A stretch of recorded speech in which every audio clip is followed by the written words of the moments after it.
ओम शांती. आज 3/4/2025 साकार मुरली. मुरलीचे महावाक्य आहे, बाबा म्हणतात, माझ्या गोड मुलांनो, तुमचं हे संगम युगावरचं झाड खूप गोड आहे आणि ह्या गोड झाडालाच नेहमी किडे लागतात. किड्यांपासून मुक्त व्हायचं असेल तर त्याला जशी दवाई फवारली जाते तसं बाबा आपल्या सर्वांना मन मनाभव ही एक दवाई देतात की ज्याच्यामुळे आपल्या ह्या छोट्याशा झाडाला कीड लागणार नाही. बाबा पुढे प्रश्न विचारतात, मुलांनो, ज्यांना सर्व विषयांमध्ये फुल पास व्हायचं असेल तर त्यांची निशाणी काय असते? तर एक असते स्थूल सेवा, कर्मणा सेवा. परंतु बाबा सांगतात, स्थूल सेवेबरोबरच तुम्हाला सर्व विषयांचा अभ्यास देखील महत्त्वाचा आहे. ज्ञान, योग, धारणा आणि सेवा ह्या सर्व विषयांचा अभ्यास जर पूर्ण केला तरच तुम्हाला सर्व विषयांमध्ये फुल मार्क्स मिळतील. आणि पुढे बाबा सांगतात की तुमची चालचलन पण चांगली पाहिजे, तुमचे दैवी गुण तुमच्यामध्ये आले पाहिजे, तुमचे मॅनर्स पण चांगले असले पाहिजे आणि तुमचा योग पण एक बाबा दुसरा न कोई. ज्ञान विषयामध्ये तुमचं विचार सागर मंथन चाललं पाहिजे, तरच आपण सर्व विषयांमध्ये पास होऊ शकतो. पुढे बाबा गीत सांगतात, न व हमसे जुदा होंगे. आपण तर बाबांना हा वायदा केलेला आहे की बाबा, जोपर्यंत शरीरामध्ये प्राण आहे तोपर्यंत मी तुझ्यापासून कुठेही जाणार नाही किंवा मला कोणीही दूर करणार नाही. बाबा सांगतात की हे तुमचा निश्चय किंवा हा तुमचा विश्वास जर तुम्हाला आतून व्यवस्थित राहिला तर तुम्हाला माझ्यापासून कोणीही दूर करणार नाही. पुढे मध्य मुरलीमध्ये बाबा सांगतात की एका बाजूला आहे नरक आणि दुसऱ्या बाजूला आहे स्वर्ग. मुलांनो, तुम्ही स्वर्गामध्ये जाण्याची सध्या तयारी करत आहात आणि ह्या तयारी करण्यामागे बाबा रोज मुरलीमध्ये आपला वेगवेगळा शृंगार करत आहे.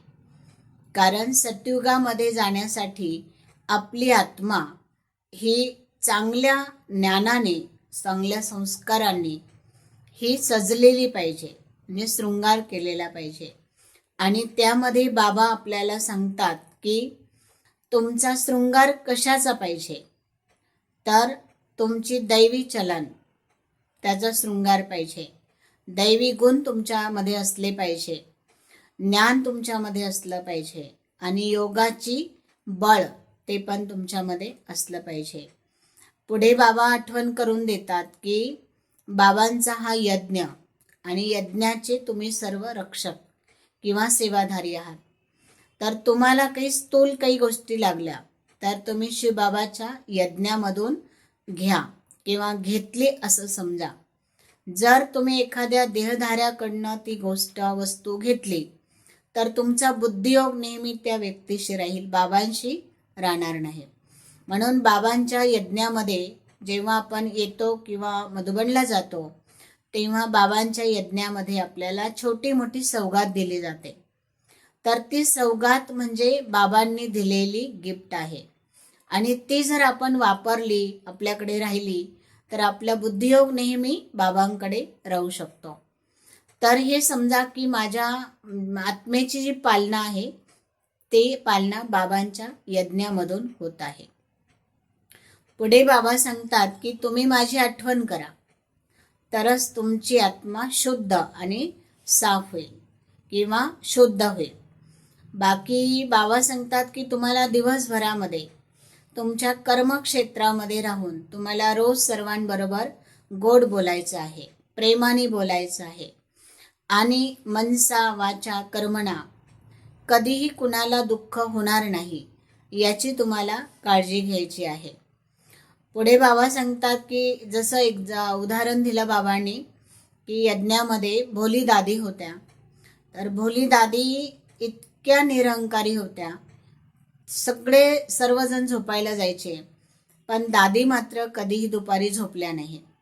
तर दादी जे बाबांचे अनन्य बच्चे यायचे, कुठून सेवा करून उशीर यायचे, तर त्या सर्वांना दादी तृप्त करून पाठवायच्या. म्हणजे स्वतःला झोप पाहिजे किंवा स्वतःला आराम पाहिजे असं दादींनी कधी समजलं नाही. तसं बाबा सांगतात की तुम्हाला सुद्धा स्थूल सर्व्हिस बरोबर सूक्ष्म सेवा सुद्धा केली पाहिजे. म्हणजे प्रत्येक आत्म्याला सुख दिलं पाहिजे, सर्वांच्या दुआ घेतल्या पाहिजे, सर्वांना प्रेम दिलं पाहिजे, सर्वांकडनं प्रेम मिळवलं पाहिजे, अशी तुमच्याकडनं सेवा होणं गरजेचं आहे. पुढे बाबा सांगतात, जर तुम्हाला श्रेष्ठ तकदीर बनवायचं असेल तर क्षीरखंड होऊन राहा. म्हणजे आपसामध्ये खूप मधुर स्वभावाने व्यवहार करा. आत्मा भाई भाई आम्ही या स्मृतीला नेहमी जागृत ठेवा, तरच सर्व सब्जेक्टमध्ये आपण फुल पास होऊ शकतो. सद्गतीसाठी बाबांची श्रीमत मिळालेली आहे, तर ह्या श्रीमतानुसार आपण पण चालायचं आहे आणि दुसऱ्यांना पण त्या श्रीमतानुसार चालवण्यासाठी आपण निमित्त बनायचं आहे. त्याच्यामध्ये कधीही मनुष्यमत किंवा आपल्या आपसामध्ये भाऊ बहिणींचं मत मिक्स करायचं नाही. कारण स्वर्गामध्ये जायचं असेल तर एकच मार्ग आहे, तो म्हणजे श्रेष्ठ मत. आणि ती श्रेष्ठ मत आपल्याला फक्त बाबांकडनंच मिळत असते. बाबाज वरदानामध्ये सांगतात की आत्म्याला हिम्मत, उल्हास, उमंग देणारे तुम्ही रहमदिल आहात आणि सर्वांचे कल्याणकारी आहात. बाबा सांगतात की कधीही जो ब्राह्मण असतो तो ब्राह्मण कधीही कमजोर संकल्प करत नाही. तो स्वतःही कमजोर नसतो आणि इतरांनाही तो कमजोर कधीही बनवत नाही. कारण आपल्या सर्वांना टायटल मिळालेलं आहे कल्याण करणारा. बाबा आपला कल्याणकारी आहे, तर मुलं पण सर्वांचं कल्याण करणारे आहेत. तर सर्वांच्या प्रती शुभ भावना, शुभकामना, सर्वांच्या बद्दल रहमदिल, सर्वांच्या बद्दल करुणा ही आपल्या अंतर्हृदयामध्ये आली पाहिजे. बाबा सांगतात, जिथे कमजोर विचार असतात त्या कमजोर विचारांमुळे समोरच्याचं मन हे कमजोर होतं, दिल हे शिकस्त होतं आणि मग ती आत्मा एखादी गोष्ट करायच्या प्रयत्नात राहते, परंतु ती विचार कमजोर असल्यामुळे ती ते कर्म करू शकत नाही. म्हणजे त्याच्यामध्ये ती यशस्वी होऊ शकत नाही. अशा आत्म्याला बाबा सांगतात की तुमच्याकडे काय आहे. तर बाबांनी उदाहरण दिलं, जसा एखादा लंगडा आहे तर त्याला तुम्ही पाय जर दिला तर तो दोन्ही पायांवर व्यवस्थित चालेल. जसं एखादा विचाराने कमजोर असला तर त्याला अजून कमजोर करू नका, तर तुम्ही त्याला हिम्मत द्या, उमंग द्या, उल्हास द्या, त्याला प्रेरणा द्या की जेणेकरून तो कोणतंही कर्म करण्यासाठी तो उमंग उत्साहामध्ये तयार होईल आणि त्याचं फळ बाबा सांगतात त्यालाही मिळेल आणि त्याचं फळ ते तुम्हालाही मिळेल. जसं बाबा सांगतात की श्रेष्ठ संकल्पाचं बीज तुम्ही कुठेही पेरलं तर ते बीज तुम्हाला शक्तिशाली फळ देईल. जसं उदाहरण दिलं जातं की जसं बीज तसं फळ, तसं आपण कोणत्याही आत्म्याजवळ जर गेलो, मनुष्यांजवळ जर गेलो तर त्याला चांगल्या विचाराचं बीज द्या. म्हणजे एखादा जर करू शकत नसेल तर त्याला आपण सारखं सांगा की तू करू शकतो, तुझ्याकडेही हिम्मत आहे, तुझ्यामध्ये ते गट्स आहेत आणि तू ते कर. तर ती आत्मा उमंग उत्साहामध्ये येते आणि ते कर्म सहज करते. तर बाबा म्हणतात की जी कठीण ते कठीण गोष्ट असते ती सुद्धा सहज होऊ शकते.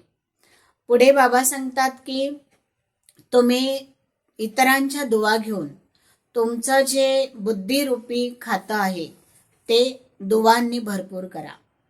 कारण एका बाजूला आहे दवा आणि दुसऱ्या बाजूला आहे दुवा. तर जे काम दवा करू शकत नाही ते काम दुवा करते. म्हणून ह्या ठिकाणी आपल्याला सर्वात श्रेष्ठ आणि सर्वात शक्तिशाली जे पुण्य असेल ते म्हणजे आहे सर्वांची दुवा प्राप्त करणं. पुढे बाबा सांगतात की तुम्ही कंबाईन स्वरूपामध्ये राहा तर तुम्ही विजयी व्हाल.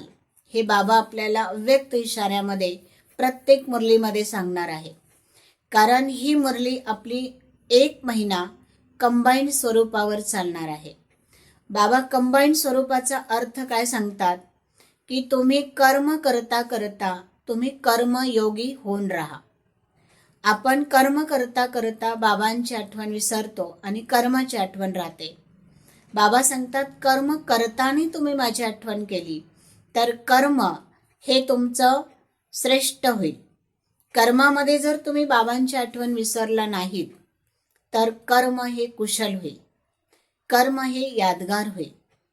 आणि फक्त कर्म होणार नाही तर हे कर्म करता करता इंद्रियांसोबत जर बाबांची आठवण केली तर सर्व कर्मेंद्रिया शीतल होतील, शांत होतील आणि सर्व कर्मेंद्रियांवर कंट्रोल करण्याची पॉवर ही बाबांच्या आठवणीमध्ये आहे.